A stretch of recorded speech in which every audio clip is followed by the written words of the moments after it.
Okay, today's topic is excretion.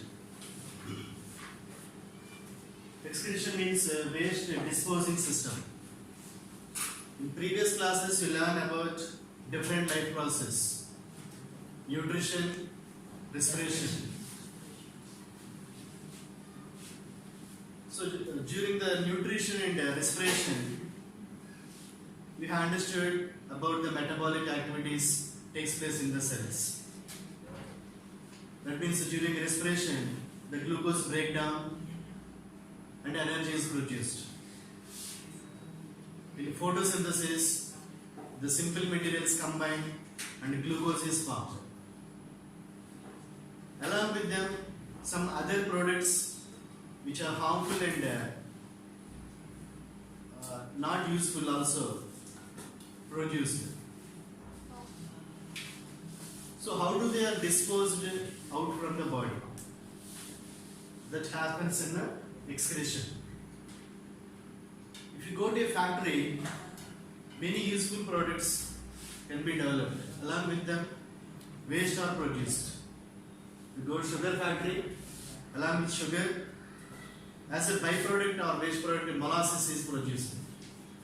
Just like that, in our body, every cell acts like a factory. That means various types of waste materials are produced.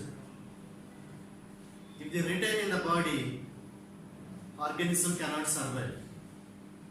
That's why they have to dispose out through the process called excretion. You know, metabolic activities in organisms. What are the two types of metabolic activities?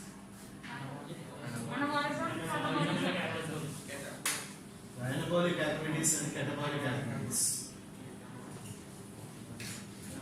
So anabolic activity means the simple materials convert to complex. For example, photosynthesis. Carbon dioxide and water synthesize to glucose. That is called catabolism. That means the synthesis of material. Catabolism, that means a breakdown of complex material to form simple material. For example, respiration. Glucose breakdown in presence of oxygen and form the energy, carbon dioxide and water. Okay, if you observe here, what are the end products of photosynthesis? Oxygen, energy. Okay? Here the oxygen is a waste product to plants, but they use it in a respiration process. What are the end products of respiration? Energy, carbon dioxide, water. So energy is used by organism, whether it is plant or animal. So what about carbon dioxide? Plants use the carbon dioxide for photosynthesis. What about animals? Do we use the carbon dioxide? No. We expel out through the lungs. If the carbon dioxide is not removed, the blood becomes poisonous. Not only the carbon dioxide, various types of waste are produced in the body, whether it is plant or animal. But there is a difference regarding the excretion of waste in the plant and animal. The waste materials are not harmful to the plant body. They can store them. For example, gums, alkaloids. But in animals, the waste material should not be stored. They have to be excreted. Otherwise, it cannot survive. So this process of excretion or removal of waste from the body is called excretion. In Latin language, ex means out. Okay? Accretion means shifting out in Latin language. So during the metabolic activities like catabolism and anabolism, so various changes takes in our body. That means the water increase, water levels increase, excess water. Ionic imbalance takes place. Ionic imbalance. Usually the ions are balanced through a process of homeostasis. Homeostasis. So during the metabolic activities, ions are produced excess.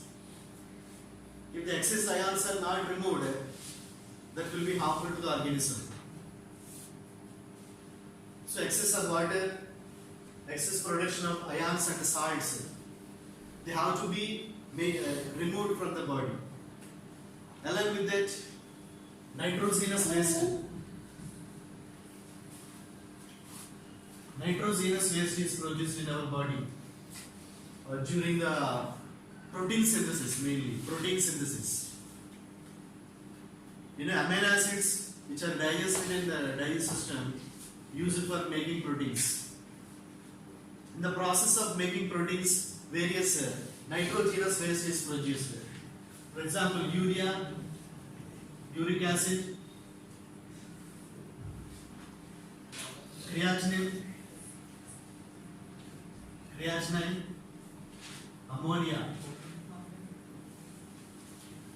So these are the nitrogenous waste. This ammonia is the most poisonous, toxic material in our body. Most toxic or poisonous material is ammonia. So gaseous waste already you know, carbon dioxide. So solid, liquid and gaseous waste are produced. Gaseous is carbon dioxide, liquid is excess water, solid means, so this is nitrogenous waste. All should be removed from the body for survival. So which system responsible for this excretion? Excretory system. Let us discuss about this excretory system in human beings. So excretory system in humans also known as renal system. Renal system. The renal system consists of two kidneys, two ureters, and the urethra, which connected to urinary bladder. So these are the parts of the renal system or excretory system. See the diagram. There are two kidneys are there, and connecting these two ureters are there. Ureters. These two ureters connect to the urinary bladder, and urinary bladder end with the urethra. You collect the kidney of the goat. You take the LS, that means the longitudinal section. The sharp blade, take the longitudinal section. Before that, you wash the kidney properly to remove the excess blood. Make sure you wear the gloves. With naked hands, you should not do the dissection. Because it may consist of contagious bacteria. So if you do the longitudinal section, you can see the internal part of the kidney. So where do these kidneys are located in our body? Front portion or a dorsal portion? Dorsal side. Either side of the backbone. Backbone or spine. Two kidneys are there. Here the right kidney is slightly lower than the left kidney. Why? Because above the right kidney, liver is there, liver. That's why the right kidney is slightly lower than the left kidney. So above the kidney, you can observe a part. That is the adrenal gland. Adrenal gland. The secretions of adrenal gland are responsible for the controlling emotions in our body. They control the emotions. The next, let us see blood vessels which are connected to the kidneys. You know, kidneys are the filtration units of the body. That means the waste products are separated from the blood. That's why I'm saying they are filtration units. So throughout the body, the waste material should be collected to the kidneys. That collection is takes place by the blood vessels. The blood vessels which connect to kidneys are called renal blood vessels. So this is a renal artery, this is a renal vein. The renal artery bring the oxygenated blood to kidneys along with waste products. Okay, oxygenated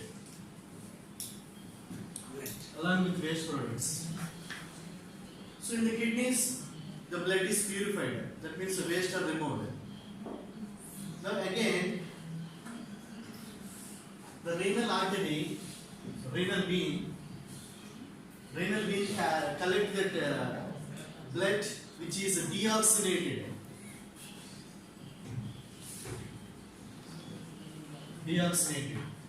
So why the oxygenated became deoxygenated? Because the cells in the kidney use the oxygen and add the carbon dioxide. Okay. So now the renal vein carry the deoxygenated blood which do not have the impurities, and they carry that blood to the lungs. So in the lungs, gaseous exchange takes place.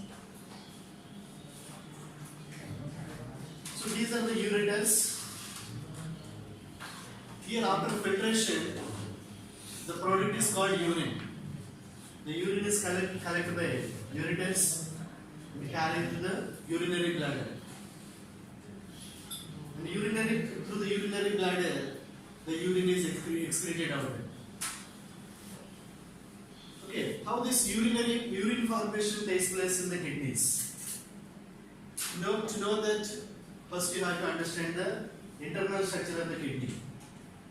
If you check the longitudinal section, you can observe two portions, outer portion and inner portion. So outer portion is called cortex. This outer portion is called cortex. And inner portion is called medulla. There is a slight difference to the cortical region and medullary region in color.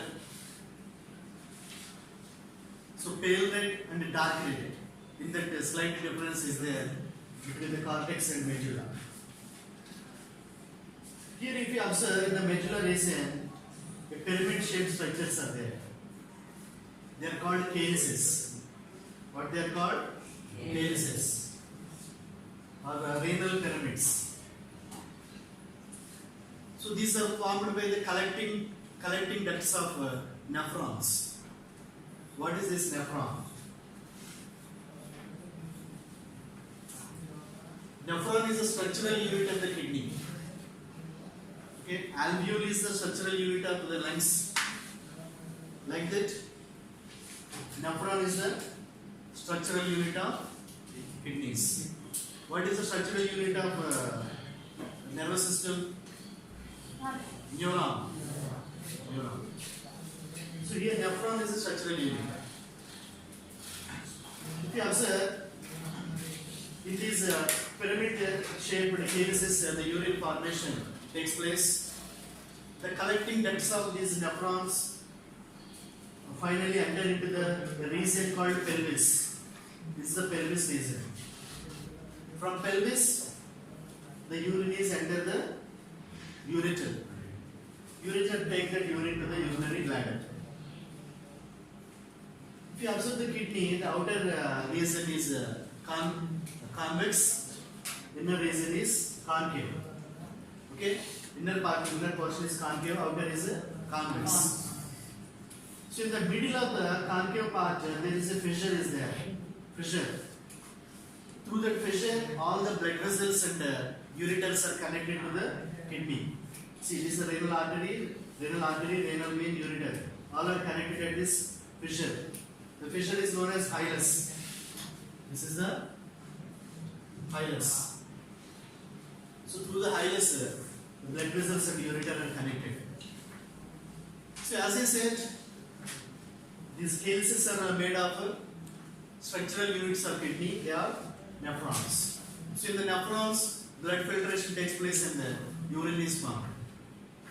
So let us see how it happens. Before that, we have to understand the structure of the nephron.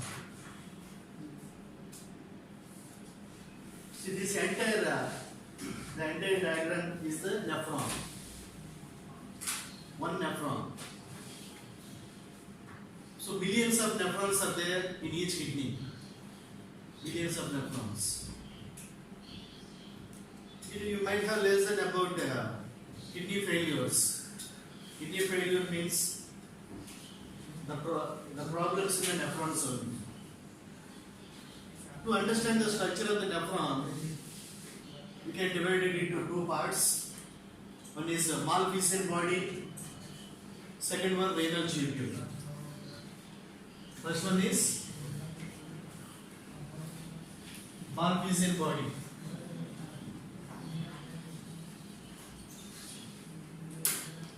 So this is the Malpighian body. In the Malpighian body, two parts are there. A cup-shaped structure called as Bowman's capsule.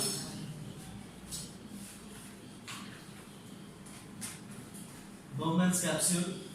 So inside this Bowman's capsule, there is a network of blood capillaries, that is glomerulus.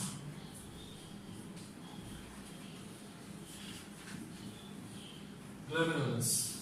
So this Bowman's capsule and glomerulus together form the Malpighian body. So remaining these long tubes are form the renal tubules. First let's learn about Malpighian body. So it has a cup-shaped structure called Bowman's capsule. See this. See, this is the Malpighian body, this is the Bowman's capsule. The inner walls of the Bowman's capsule lined with a single layer of epithelial tissue. Okay, simple squamous epithelium. The type of epithelium is simple squamous epithelium. So these cells of epithelial cells are known as podocyte cells. Podocyte cells. There is a gap between the podocyte cells. Through the gaps, exchange of material takes place. So this is about Bowman's capsule. This one is the glomerulus. What is glomerulus? It is a network of blood capillaries. Understand? So here in the previous picture you have seen the renal artery enters the kidneys. Whenever the main artery enters the kidneys, it is divided into branches. What we call the branches of artery? Branches of artery is called arterioles. What are they? Arterioles. The one arteriole entered into the Bowman's capsule. See here, one arteriole entered into the Bowman's capsule and it divided into fine capillaries and form the glomerulus. The arteriole which entered the Bowman's capsule is known as afferent arteriole. This one is the afferent arteriole. So the afferent arteriole form the glomerulus. Glomerulus is formed by afferent arteriole. The afferent arteriole leave the Bowman's capsule as the efferent arteriole. Efferent. So glomerulus formed by afferent arteriole. What is the difference between afferent and efferent?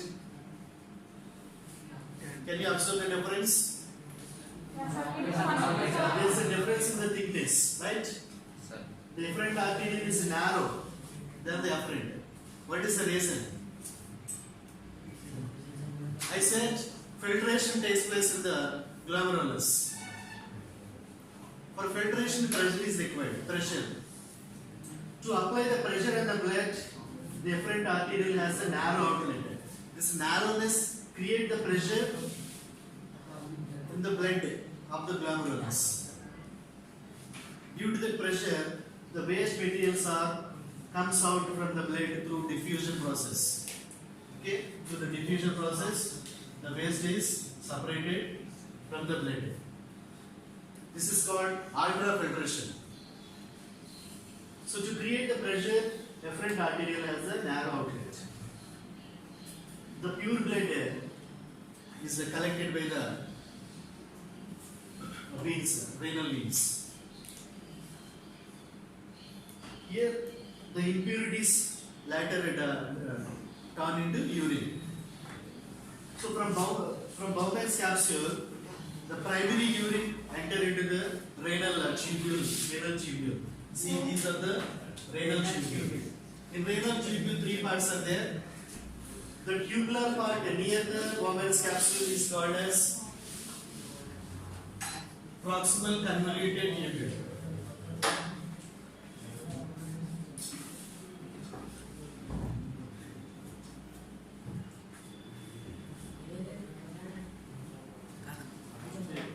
Okay. Second part, renal tubule.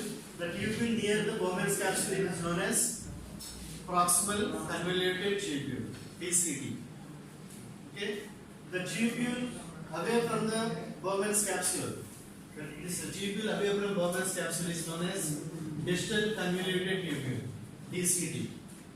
Distal convoluted tubule. So between the DCT and PCT, there is a narrow U-shaped tubule is there.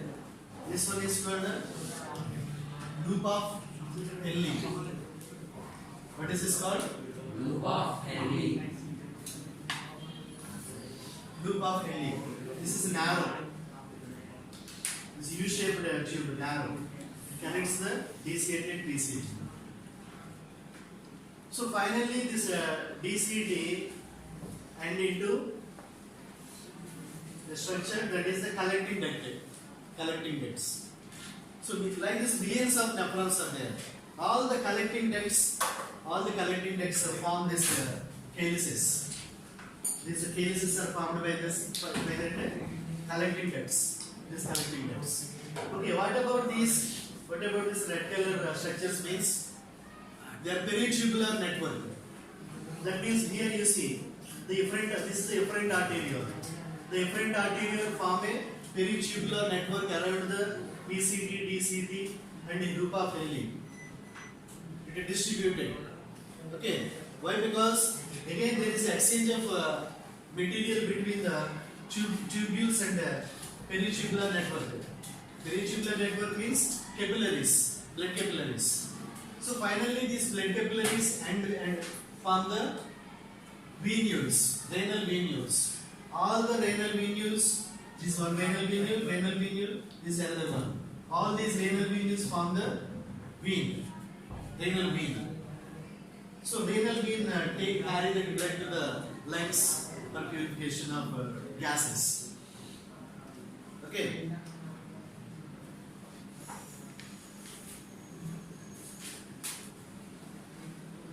So this is a structure of nephron.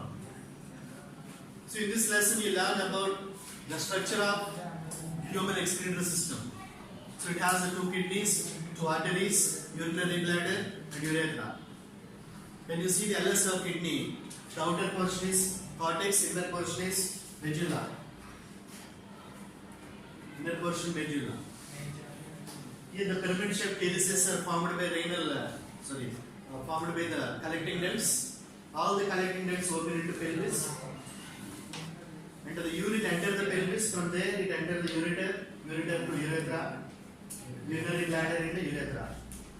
So the order of filtration of blood takes place in the nephrons. So in nephron, two parts are there: Malpighian body and renal tubules. Malpighian body, glomerulus and Bowman's capsule. In renal tubules, proximal convoluted tubule, loop of Henle, and the distal convoluted tubule. Finally, they enter into the collecting duct. So glomerulus is formed by afferent arteriole, and it ends with the efferent arteriole. In next class, you learn about how this order of filtration takes place and how the urine formation takes place.